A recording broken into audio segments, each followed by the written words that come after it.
Sabe aquela história que te contaram Sabe sobre aquela o mundo? história que te contaram sobre o Esqueça. mundo? Esqueça. O mundo mudou, e muito. A história agora é outra. Temos novas formas de aprender, de viver, trabalhar e cuidar. Convivemos com novas tecnologias, novas profissões e, com isso, novas exigências. Mas como se preparar para o futuro profissional nesse novo mundo? A resposta é simples. Crie uma nova história para você também.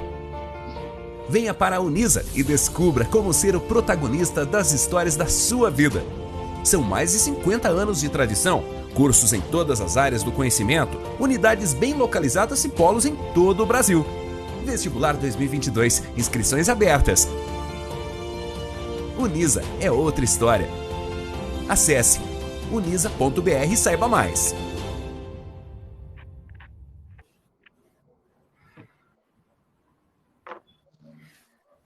Olá, boa noite a todos, a todas que estão aqui no webinar de hoje.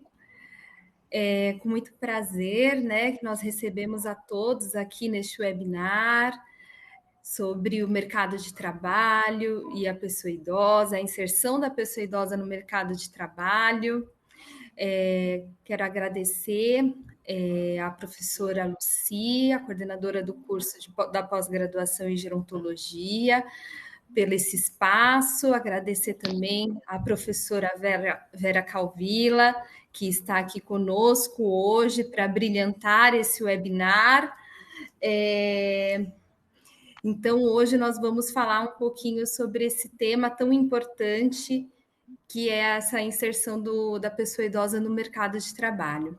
Então, vou falar um pouquinho, né, da nossa convidada de hoje, que é a professora Vera Calvila. A professora Vera Calvila é uma referência na área da gerontologia. É com muito prazer que a gente recebe ela hoje aqui.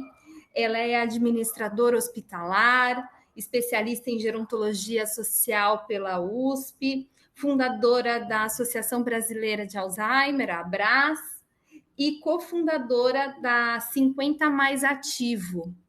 Então, muito obrigada, professora Vera, por estar aqui conosco hoje, para falar um pouquinho, trocarmos experiências. Muito obrigada, viu? Eu que agradeço esse convite gostoso. E o nosso webinar vai ser um bate-papo, nós deixaremos as perguntas para o final, então quem quiser fazer alguma pergunta para a professora Vera, para mim, é só colocar no chat, que ao final do webinar nós vamos ler as perguntas e responder, tá bom? Bom, a gente inicia esse webinar. Eu vou iniciar dando um panorama sobre essa questão da inserção do idoso no mercado de trabalho. Vou tentar compartilhar a tela aqui com vocês.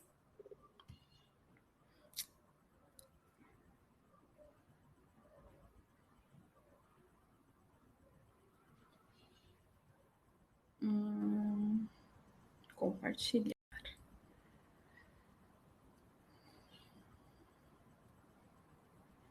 Vocês conseguem ver a minha tela? Sim. Sim.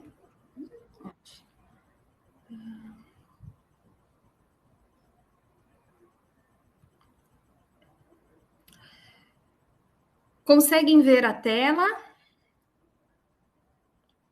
Consegue ver, Vera? Não, está perfeito. Perfeito. Pode ir. Ela entrou direitinho a tela. Sim. Perfeito. Então, só para iniciar o nosso bate-papo aqui sobre esse tema tão atual, que é a inserção da pessoa idosa no mercado de trabalho, trazer alguns números, né, para a gente começar a nossa conversa. Então, assim, por que pensamos em falar, né, ter um webinar sobre este tema? Porque é um tema super atual, e alguns números que eu vou trazer aqui justificam o quão importante é esse tema na área da gerontologia e para o nosso dia a dia também. Então, a gente percebe que o número de idosos pessoas com mais de 60 anos, cresceu 31% no campo dos empregos formais.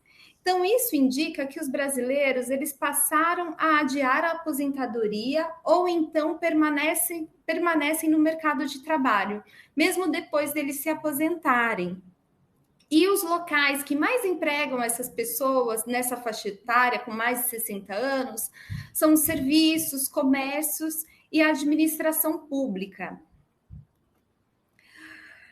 A inserção da pessoa idosa no mercado de trabalho tem alguns aspectos bem peculiares. Então, assim, de acordo com a Fundação Getúlio Vargas, a FGV, mais de 25% dos jovens não trabalham e não estudam.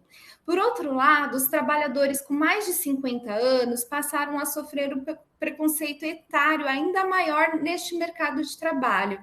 Então, é aquilo que a gente fala na área da gerontologia, o etarismo, o idadismo, o preconceito contra a pessoa idosa, né? Então, a gente percebe isso no mercado de trabalho. Mas, por um outro lado, nós percebemos, né, com dados aí do IPEA, que cerca de 91% dos brasileiros com mais de 60 anos são aqueles que contribuem para o sustento da casa, representando em 52% dos lares as principais fontes de renda. Então, ao mesmo tempo que esses brasileiros, né, os idosos, eles têm essa questão do preconceito dentro do mercado de trabalho, o etarismo, o idadismo, são as pessoas que contribuem para o sustento da casa.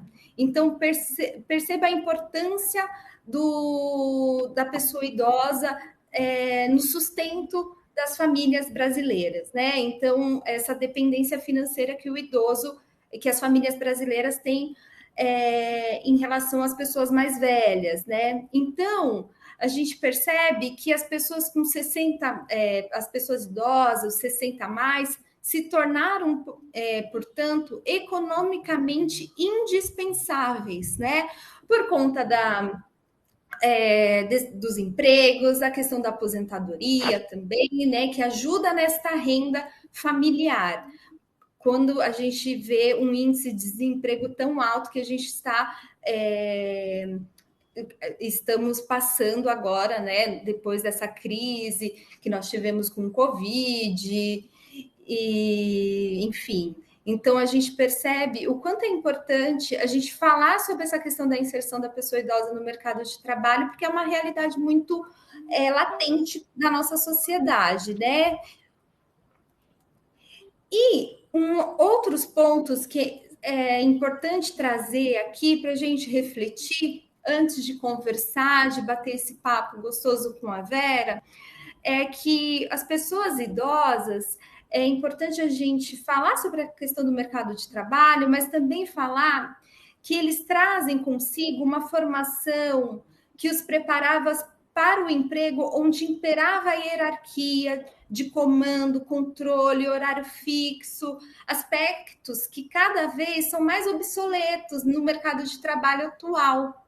Então, são pessoas que são de uma geração onde tudo era muito hierárquico, muito controlado, e hoje, né, nós percebemos agora com home office, um mercado de trabalho mais as pessoas empreendendo também, né, sendo mais cada vez mais empreendedores, então tendo um comportamento diferente. Então também a gente percebe o quanto que é importante a gente refletir como também inserir essas pessoas idosas dentro dessas empresas e organizações, já que eles são pessoas que iniciaram sua carreira profissional em uma época onde era muito diferente. Quando que a gente ia imaginar que a pessoa conseguiria fazer tudo, trabalhar de casa, né?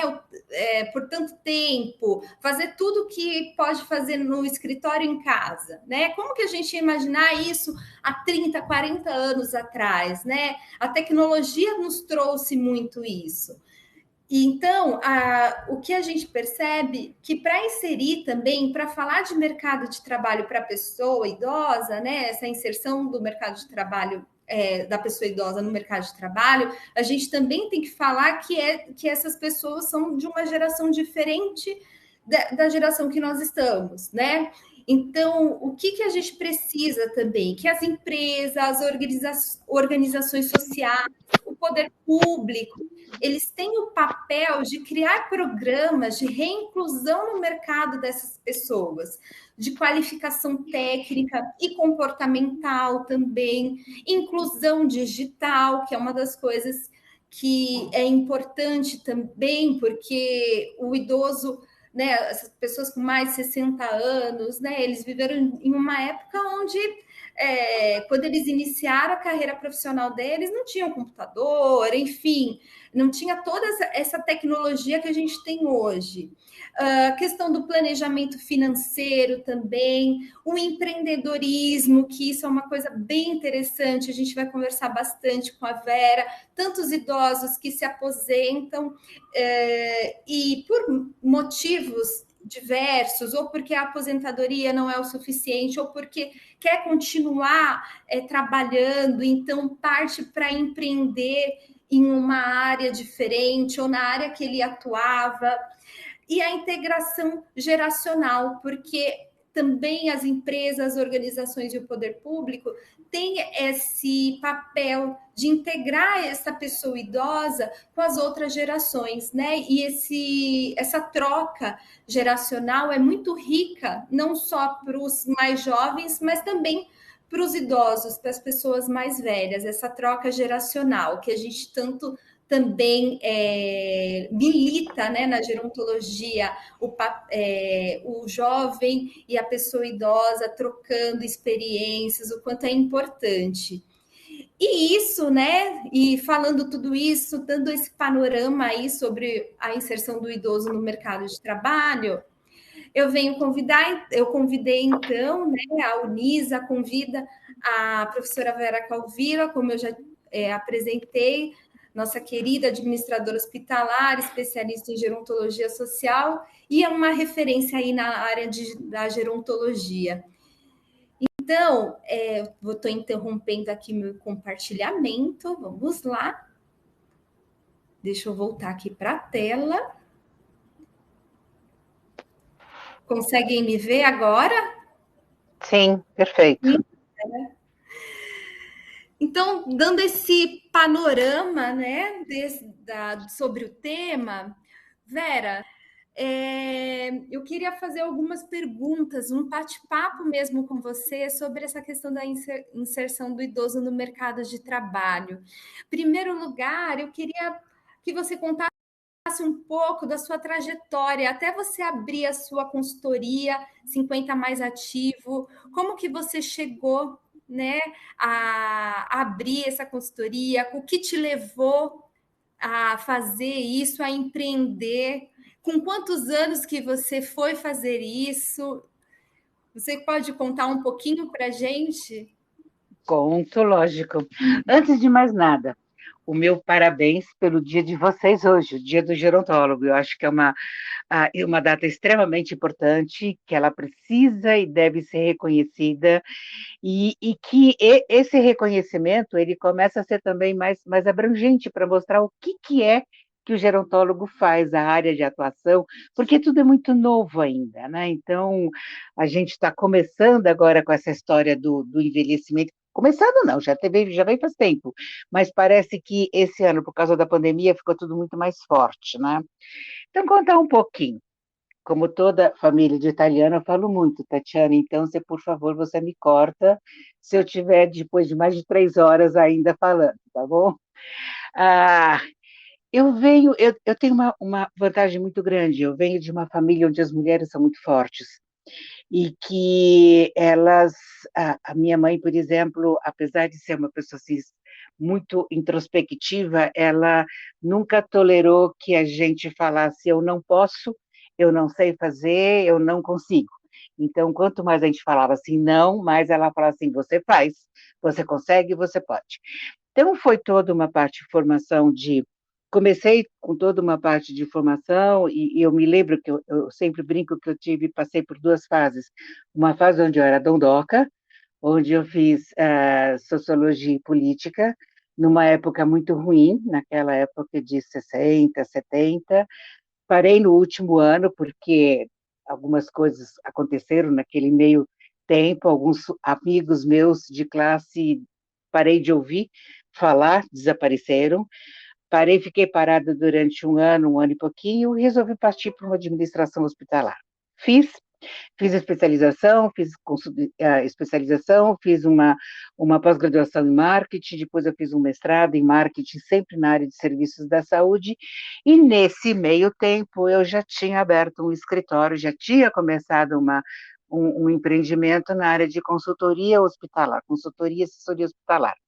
E aí foi, consegui viajar assim bastante, o Brasil todo, vendo hospitais, conheci vários hospitais, a realidade dos hospitais de quando você está na capital, de quando você está no interior, de quando você está no sul, no norte, no centro-oeste. Então, e aí você começa a perceber que, na verdade, são diversos Brasis pelo meio do caminho, onde muda o estilo de vida, a comunicação, as pessoas, o entendimento, e eu acho que isso foi tudo muito enriquecedor para mim, me preparando já para um outro futuro.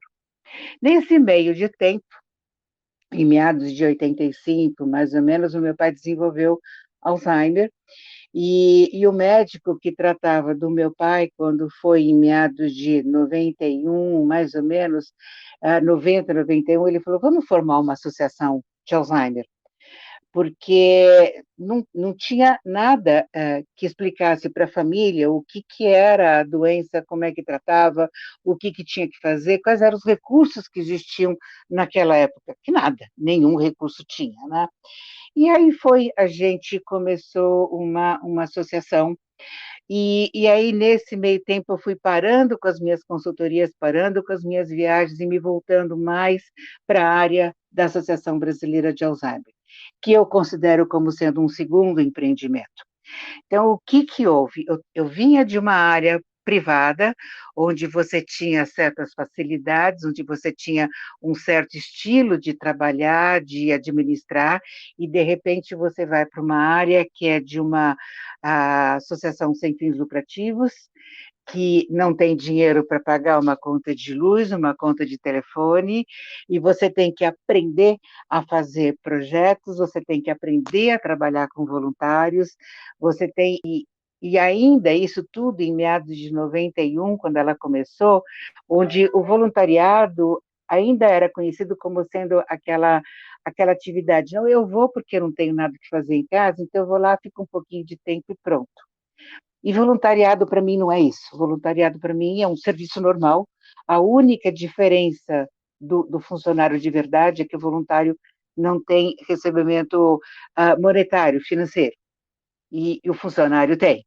Então, mas ele tem sua atividade, ele tem seu trabalho, e aí a gente foi indo pelo Brasil todo, o que me garantiu, naquela época de assessoria e consultoria hospitalar, conhecendo o Brasil, a gente começou a perceber que existiam formas de você falar com a família da pessoa que tem Alzheimer, de uma forma no norte e de uma forma no sul. Então, por exemplo, naquela época, no Nordeste, era muito comum, o paciente de Alzheimer já estava numa fase bem adiantada, e o pessoal fala, não, porque o pai e a mãe ainda mandam na família, o que eles decidirem é o que a gente vai fazer. Enquanto que no sul do Brasil, o pessoal já estava trabalhando no luto, na vida, a vida da família, como é que era após a morte daquele familiar acometido pela doença. Então, essas diferenças eram umas diferenças muito gritantes, né? E isso me levou a um outro conhecimento. Então, eu fiquei na associação perto de 26 anos. Então, quando foi meados de agora 2017, eu saí para outras pessoas assumirem, porque já estava virando império, né? Então não estava certo. Mas isso me trouxe uma bagagem muito grande, porque o contato que eu tive com os familiares, principalmente as mulheres que cuidavam, era muito grande. E essas mulheres, uma grande totalidade delas, eram profissionais que pararam com a sua vida profissional para tomar conta de alguém da família. E a gente sabe muito bem que hoje, se você para durante 6 meses, um ano, para você o retorno é dificílimo. Agora, você imagine uma pessoa, uma profissional que já exercia a sua atividade profissional, de repente parar por um período de 8, 10 anos, o tempo que ela ficou para cuidar. Então, essa pessoa acabava, ah, sabe, começando a pensar, nossa, eu não vou fazer mais nada na vida, minha vida parou, o que que é isso? E aí me levou a começar um terceiro empreendimento, que é a 50 Mais Ativo. E nesse terceiro empreendimento, a gente tem uma outra vantagem, vamos chamar. É um terceiro empreendimento intergeracional. Nós somos em 3 pessoas, eu estou com 72 anos, a minha sócia tem 40 e a outra tem 43, 44, não tenho bem certeza. Então, praticamente o dobro da idade delas. Mas eu nunca vi uma sociedade dar tão certo como tem sido a nossa.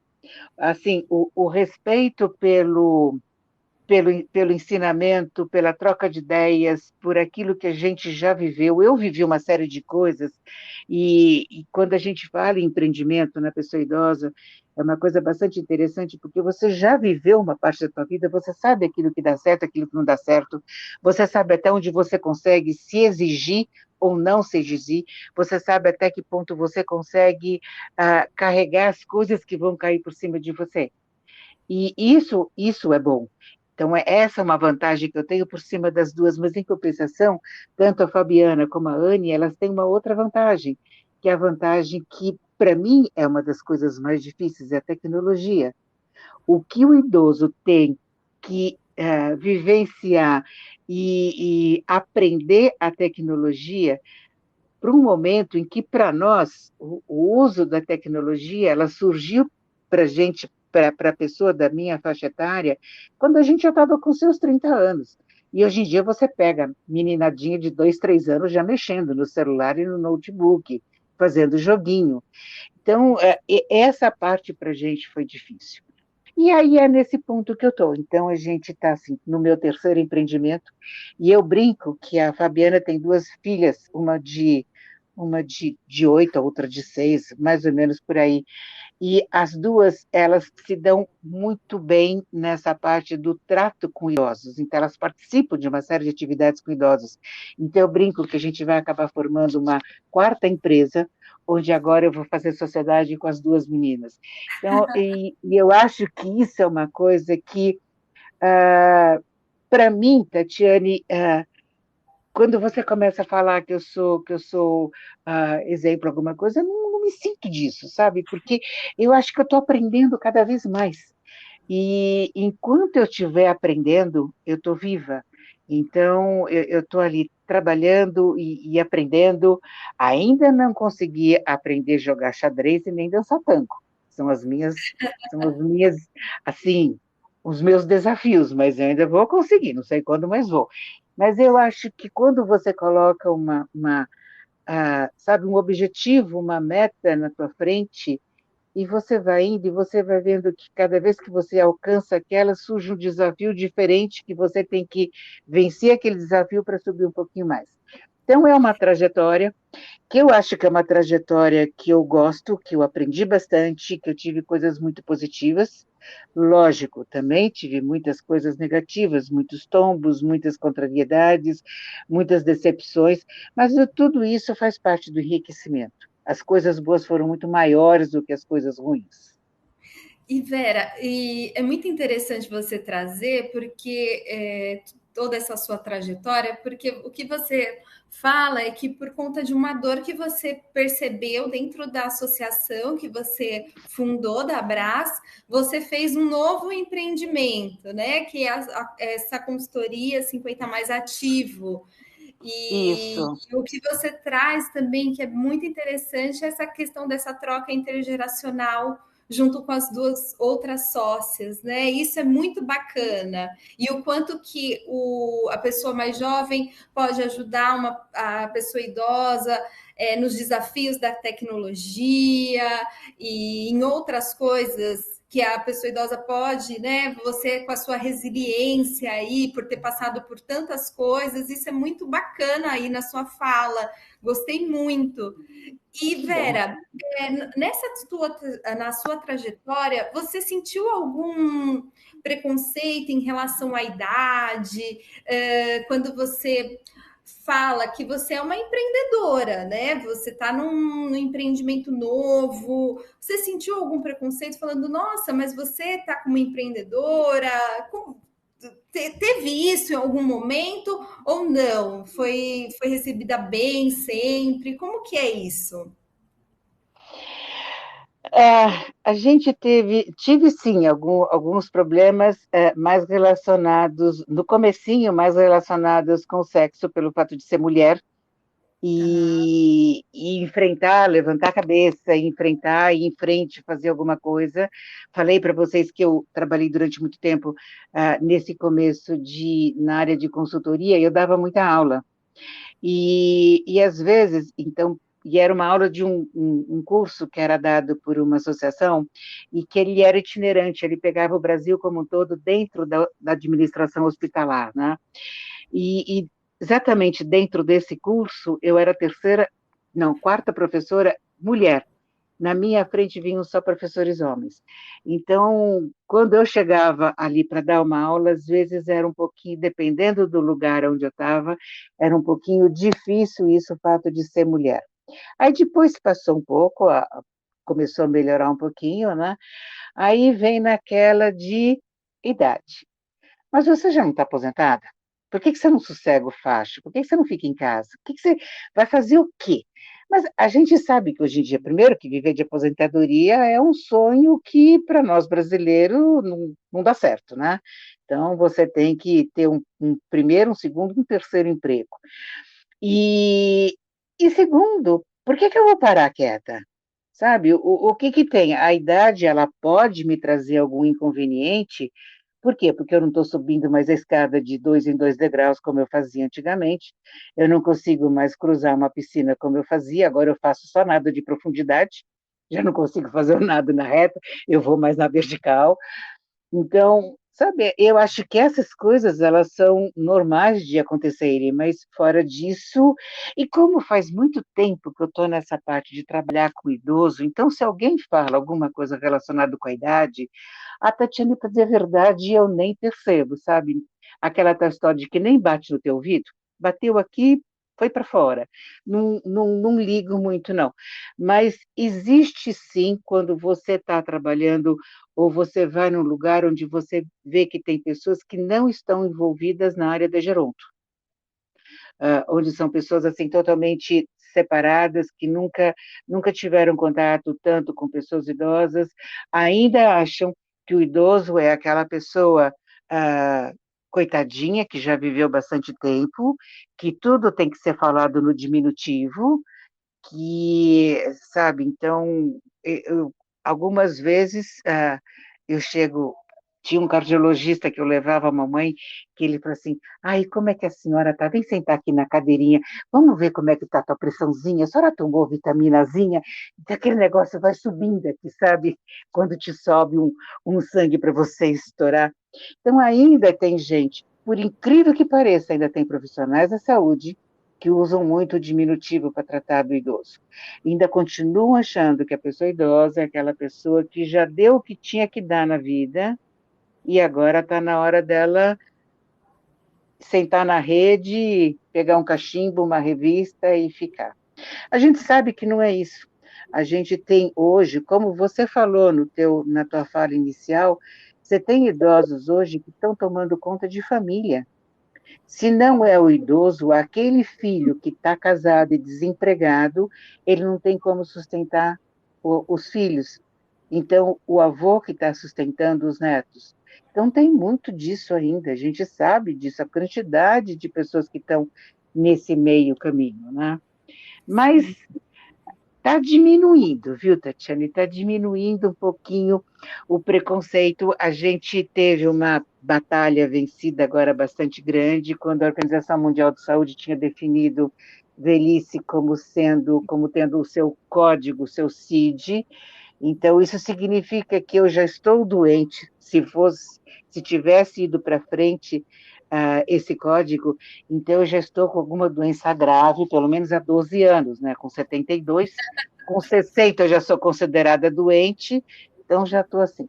Então, a gente sabe que ainda existe o idadismo, a gente sabe que, sem querer, às vezes, a gente mesmo tem algum tipo de preconceito, a gente está tendo algum tipo de, uh, sei lá, esse idadismo surge e ele acaba surgindo sem querer, né? Na hora que a gente comenta sobre alguns provérbios, a gente tem algum tipo de reação. Então, isso existe. Eu vejo pela minha mãe está com 96 anos, e às vezes eu vou ajudar assim, a levantar da cadeira, alguma coisa, ela fala assim, calma, chega, eu levanto sozinha. Você dá um tempo que eu levanto sozinha, devagar, mas eu levanto sozinha. Então, às vezes, a gente mesmo acaba tendo esse preconceito contra a idade. Interessante, Vera, você falar isso, né? Falar que mesmo que você, na área da Geronto, quando você vai apresentar a sua empresa, você sente menos, mas quando você está em áreas com profissionais de outras áreas, você sente algum certo preconceito aí por conta da idade. Isso é interessante, né? A gente escutar. E Vera, para você empreender novamente, você voltou a estudar, você fez algum curso? Como que foi isso para você? Mesmo tendo essas experiências anteriores da associação, você fez alguma coisa para se especializar? Olha, sempre você tem que estudar alguma coisa. Eu falei no comecinho que eu fiz uma especialização, uma pós-graduação em marketing, depois mestrado em marketing. Só que agora, o marketing que você tem que usar agora é um marketing totalmente diferente, sabe? Não é mais aquele marketing de, sei lá, de 20, 30 anos atrás. Eu fiz o meu mestrado, eu terminei o meu mestrado em 76. Então, quando o marketing era, assim, um negócio muito diferente do que é hoje. Então, lógico que você tem que estudar, lógico que você tem que aprender coisas novas. Você tem grandes desafios pela frente. Hoje em dia, qual é a melhor forma de você se comunicar com uma pessoa idosa tecnologicamente? É pelo Facebook. O Instagram, dificilmente o idoso entra, mas o Facebook, sim. Então, você tem que estar acompanhando, você tem que estar sabendo fazer, você tem que estar. Eu não sei fazer ainda, não, viu? Não pensa que eu sei, não, mas você tem que se esforçar para você fazer isso. Então, são as diversas.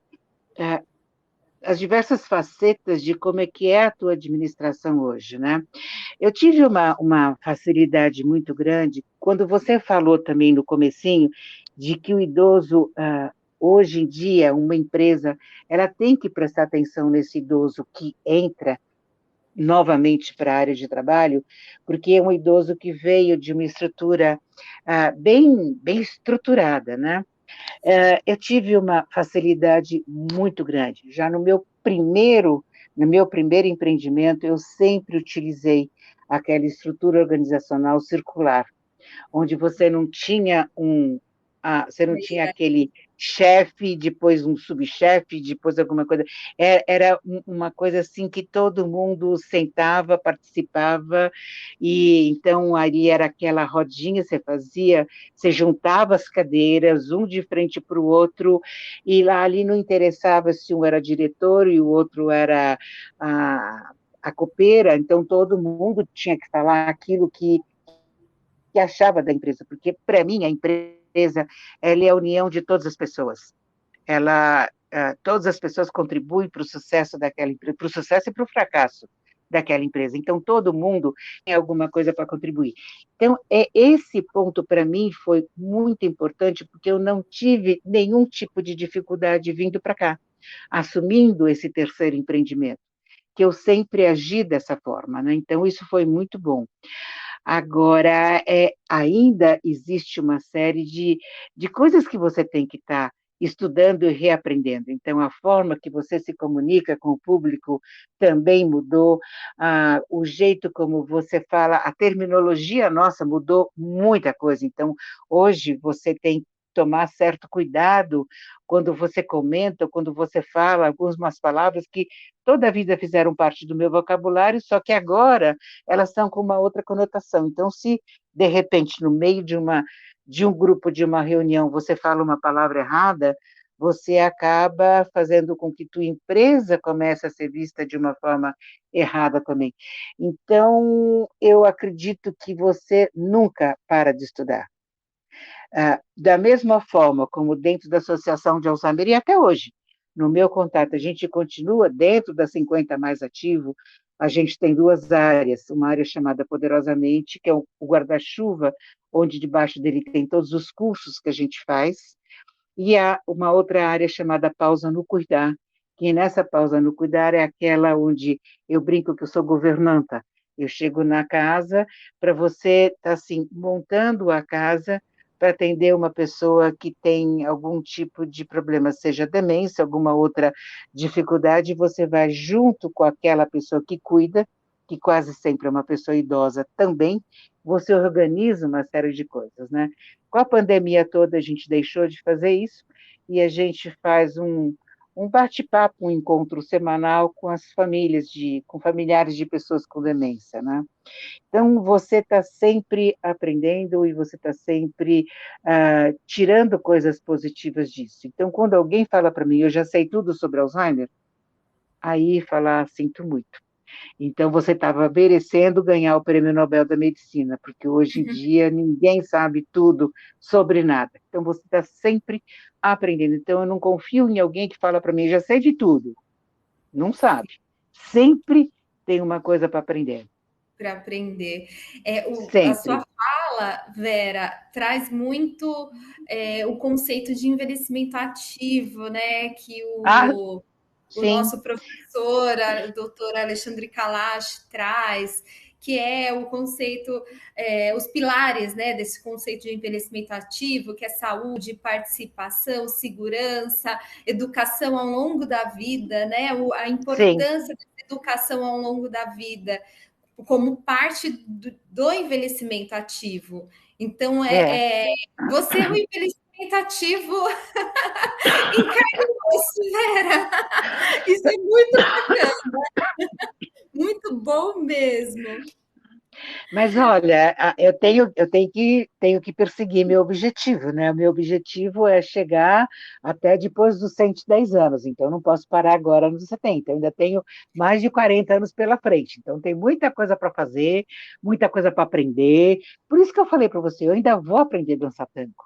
Eu ainda vou aprender a jogar xadrez. Tenho 40 anos pela frente. Vai Né? sim, com certeza, vai aprender. Você vai ver só. Vera, muito bacana, muito bacana. E Vera,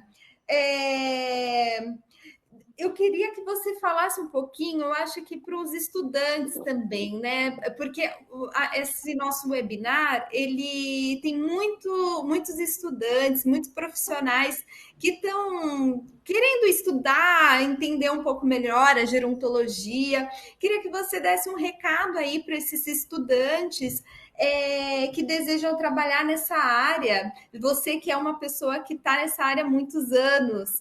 Então, qual que é o seu recado para esses estudantes que desejam trabalhar na área da gerontologia, essas pessoas que querem estudar o envelhecimento? Olha, eu acredito que é uma das áreas mais promissoras que estão surgindo por aí. Você tem, hoje em dia, o pessoal está começando a entender que o Brasil não é mais um país de pessoas jovens, é um país de pessoas idosas, A gente não tem, a gente tem muita dificuldade para que esse idoso seja entendido. Você tem uma área de atuação imensa na área pública. Se você pegar o próprio Estatuto do Idoso, você vai ver que muita coisa desse Estatuto do Idoso, ela ainda não foi implementada. Eles já estão querendo fazer uma atualização, que nessa atualização não sei bem se é uma atualização boa ou não. A gente teve alguns reveses nessa história toda, então você pega o próprio Conselho Nacional da Pessoa Idosa, que eu participei há um tempo atrás, enquanto eu estava na associação, eu participei durante vários anos, eu fiz parte do Conselho Nacional da Pessoa Idosa, onde você tinha lá em Brasília uma reunião onde muito mais do que 20 pessoas reuniam, onde você conseguia estudar, você conseguia identificar uma série de coisas, e você conseguia resultados positivos. Eram difíceis, não eram fáceis, não. Mas eram difíceis. Agora, se você pegar hoje o Conselho Nacional do Idoso, ele está reduzido a 6 pessoas. Você não tem mais a representação do idoso em si, você não tem mais a representação da sociedade dentro disso. Como é que você vai definir políticas públicas para o idoso se você não tem essa visão, se você não tem essa fala, se você não tem pessoas que entendam e que possam lutar por isso? Então, eu acredito que é uma área, sim, promissora, mas é uma área extremamente desafiadora. Para a pessoa entrar, ela tem que entrar na área da Geronto, saber que ela não vai ter uma avenida bonita, toda cheia de árvores, toda ela assim com ventinhos, mas ela vai ter muito pedregulho pela frente, ela vai ter muita pedra para subir, para descer, ela tem que ser muito firme nisso, porque é o que a gente está precisando. Se você pensar que nós estamos em 2022, 2030, 2036, mais ou menos, existiu uma expectativa de que o Brasil seria a 6ª potência do mundo em relação aos idosos, perto de 2050, que não é mais. Você já está vendo isso diminuir. Então, você já está vendo um número de idosos muito grande, número de crianças, os nascimentos estão sendo muito pequenos. Existem algumas cidades já aqui no Brasil em que o número de adolescentes é menor do que o número de idosos. O idoso está vivendo mais. E quando o idoso vive mais, não quer dizer que você vai ter mais doenças. Você vai ter mais idosos que vão estar ocupando o seu lugar no espaço, seja no mercado, seja na área de serviços, na área de educação, na área da administração pública, qualquer área que seja. Você assistiu aquele filme Senhor Estagiário? Sim. Então, o Senhor Estagiário, para mim, é uma coisa assim, extremamente válido. Você vê aquele senhor, aquele artista, eu não sei, em matéria de nome, gente, meu grande defeito e minha grande dificuldade. Eu não consigo guardar nome de ninguém e de nada. Para mim, todo mundo tinha que ser 1, 2, 3, de 7, 8, 9, porque número eu não tenho problema, mas nome eu sou um zero à esquerda. É o Robert De Niro, acho. Eu não sei, mas vocês viram que no filme ele foi tentando se enturmar, tentando entender a fala, o comportamento do pessoal, e o pessoal meio reticente, meio olhando para ele como quem falando, deixando o cara sentado nem sei quantas horas, porque não dava nada para ele fazer, e de repente a gente vê a importância dele tão grande quando ele, para chefe, para dona do pedaço, ele vai e fala, por que você não faz assim, assim, assim, assim, assado? Então, a experiência que ele trouxe, a vivência que ele trouxe, e é isso que vai acontecer.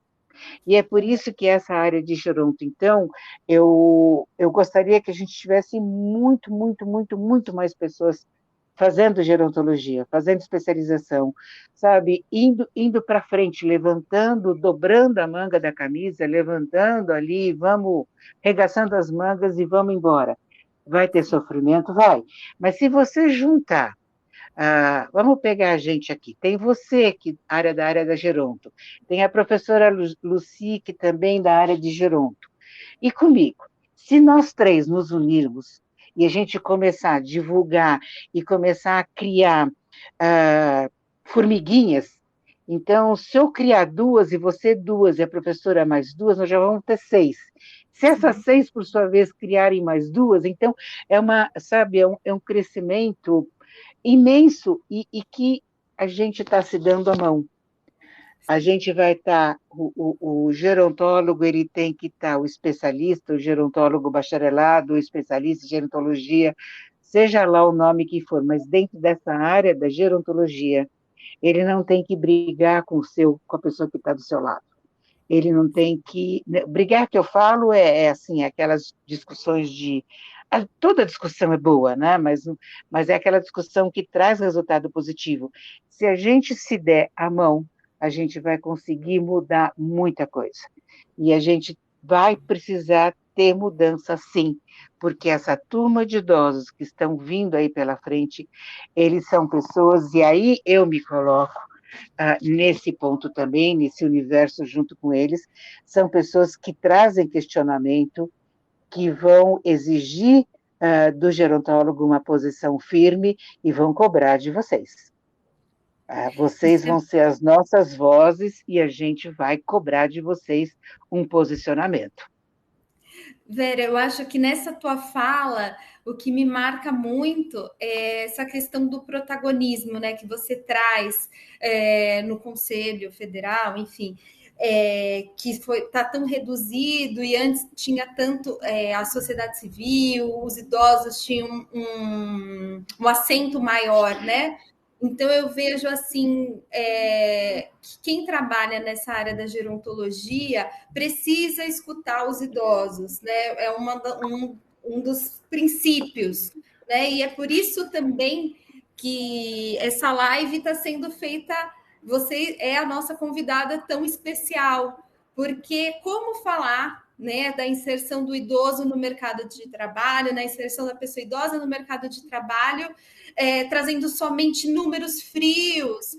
E quando a gente traz você, essa sua fala, sua experiência, fica tão mais leve o webinar, o nosso bate-papo, fica tão mais próximo essa sua fala para a gente.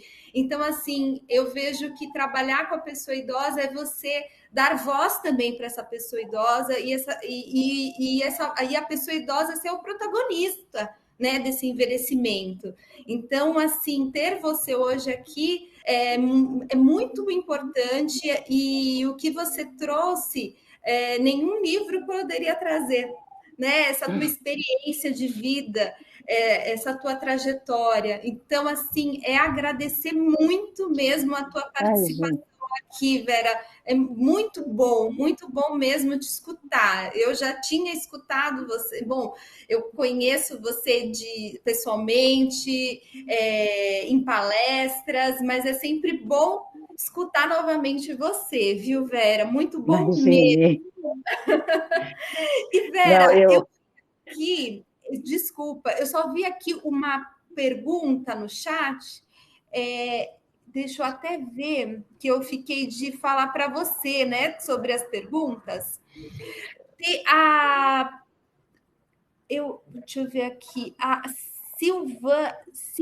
Cíndia, se eu não me engano, é Cíndia, ela pergunta aqui, Vera, como estimular as competências digitais entre os idosos trabalhadores? Como que a gente poderia estimular essas competências digitais? Como que foi isso para você?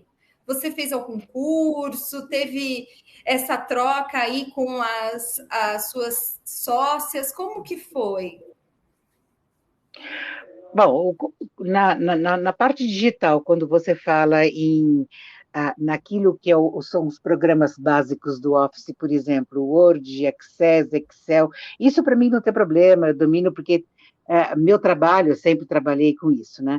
Meu problema é relacionado com as redes. Mas o que a gente sente do idoso, e principalmente agora, por causa dessa pandemia, o que aconteceu? Começou a se exigir muito do idoso que ele fosse assim meio que tecnológico. Então, ele tem que conversar com a família, ele tem que criar um grupo de amigos, ele tem que estar fazendo uma série de coisas, mas existem algumas coisas básicas que não foram passadas para ele.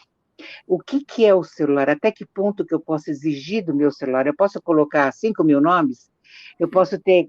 E aí eu começo a conversar. Então, eu converso com você e, de repente, você entra, mas eu tenho só o teu telefone.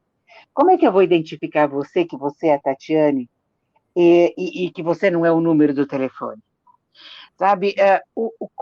O que, que acontece com as coisas que são passadas? A gente sabe que a internet, ela veio trouxe uma facilidade violenta para todo mundo. E a gente tem aí o tio Google e o doutor Google. Né? Então, o idoso vem e ele olha nisso e ele começa a buscar informação, e a gente sabe que existe informação e informação. Até que ponto ele foi ensinado, foi mostrado para ele que existe algumas coisas que ele não pode entrar, que ele não pode fazer, e outras que ele pode fazer, e dentro das que não pode fazer, se por acaso ele fizer, como é que ele vai arrumar aquilo que ele fez? Então, ele pode entrar com vírus, ele pode transmitir vírus para a família toda, por causa de um site que ele entrou. Então, eu acho que isso tudo, quando você fala em mostrar as coisas digitais, você trazer a digitalidade para a pessoa idosa, antes de mais nada, a gente tem que mostrar para esse idoso como é que você trabalha com essa ferramenta, aí você ensina para ele quais são as coisas boas da ferramenta. Mas a gente também tem que prestar atenção num outro detalhe. Existe uma quantidade muito grande da população idosa que não tem acesso a isso.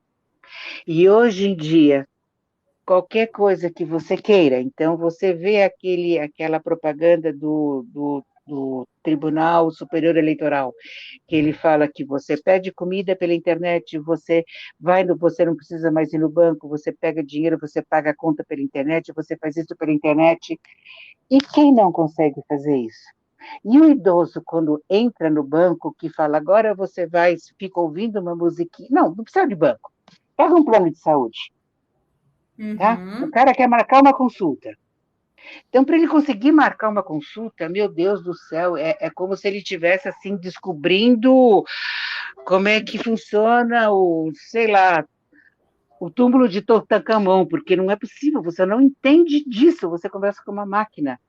Então, isso tudo, quando você começa a ver a tecnologia voltada para o idoso, eu acho que a gente tem que parar para pensar muito bem nisso. Eu acho que aí é um trabalho legal que o gerontólogo podia fazer, sabe? Fazer um trabalho de como é que essas empresas estão tentando se comunicar com o idoso, porque até agora eles não perceberam que eles não estão comunicando com o idoso. Você percebe que tem uma quantidade grande de idosos que vão e compram as coisas, porque tem o pessoal que está sabendo vender as coisas. Agora, tem algumas empresas que elas não estão conseguindo se comunicar, principalmente o plano de saúde. Olha lá, eu acho que seria um bom tema para uma tese de mestrado, viu? A comunicação de um plano de saúde com o idoso. Você trabalhar com os planos de saúde para tentar ver. Olha, isso porque a grande dificuldade está nisso. Então, você consegue fazer com que ele pegue, mas, ao mesmo tempo, você não pode esquecer que tem alguns idosos que não têm nem esse recurso e nem a facilidade. Olha, a Cíndia falou que gostou aí da sua resposta, Vera. Que bacana. Que bom, Cíntia. Aproveita, já começa a pensar no plano de saúde. Numa dissertação, mas uma outra coisa também é que o poder público, as organizações, as empresas também, elas têm principalmente o poder público, né, de estimular cursos, promover esses cursos que estimulem as competências digitais para a pessoa idosa e promover também esse acesso às pessoas, né, não só a pessoa idosa, mas a nossa sociedade, a internet, né? Nessa pandemia a gente percebeu quantas crianças que não conseguiam acessar a internet para ter aula. Então, assim, é um grande desafio aí, né? Muito, é enorme. É enorme. Mesmo porque a internet ela não está disponível para todo mundo. Se você pegar São Paulo, que é o estado mais rico da população. Se você pegar as franjas de São Paulo, pega lá, da cidade de São Paulo, pega lá as periferias, vê quem tem acesso à internet. Sim. Vê qual é o ponto de internet que está chegando lá, né? Então, isso tudo é muito difícil. Com certeza. Existe, você pode ver as dificuldades todas nesse pessoal que teve, junto à Caixa Econômica Federal, que conseguia esse recurso a mais, a dificuldade para eles entrarem, a dificuldade que eles tiveram para entrar na internet. E quantas pessoas que foram ludibriadas porque alguém falou, me dá aqui que eu te ajudo, e passou todas as informações, né? Então, exatamente. Olha, a Cíndia falou aqui, sim, que ela atua na educação à distância, Vera. Olha, já deu uma ideia aí para ela. Olha, que bom. Muito bom. Muito Vera, bom mesmo. Olha, são 8 horas agora, né? E a gente precisa encerrar aqui o nosso webinar.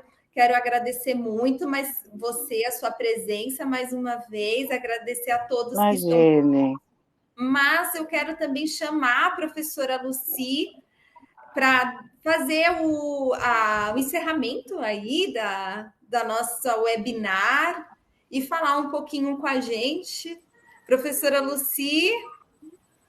Olá a todos, a todas, boa noite. Quero agradecer muito a presença da professora Vera, de você, Tatiane. A Tatiane é professora do nosso curso e foi um bate-papo muito gostoso que eu acho que a gente prolongaria por muito tempo, porque como é gostoso te ouvir, Vera. Então, obrigada. Muito obrigada, né? Tem muito a contribuir, né? Com o seu conhecimento, com esse cabedal enorme aí que você construiu, e eu acredito que isso vem contribuir muito também para o nosso crescimento e o nosso aperfeiçoamento, né?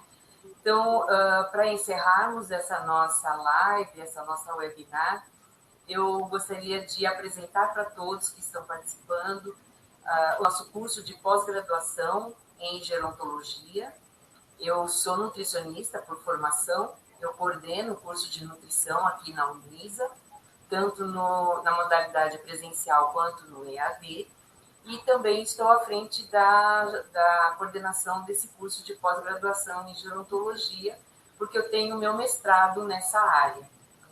Então, estamos com esse desafio, pretendendo fechar nossas turmas, para que a gente possa, né, formar cada vez mais profissionais voltados com essa intenção, né, de conhecer todo o processo de envelhecimento, as suas especificidades, e para ter um cuidado, uma atenção melhor em qualquer uma das áreas que nós temos aí de formação e de serviços, né?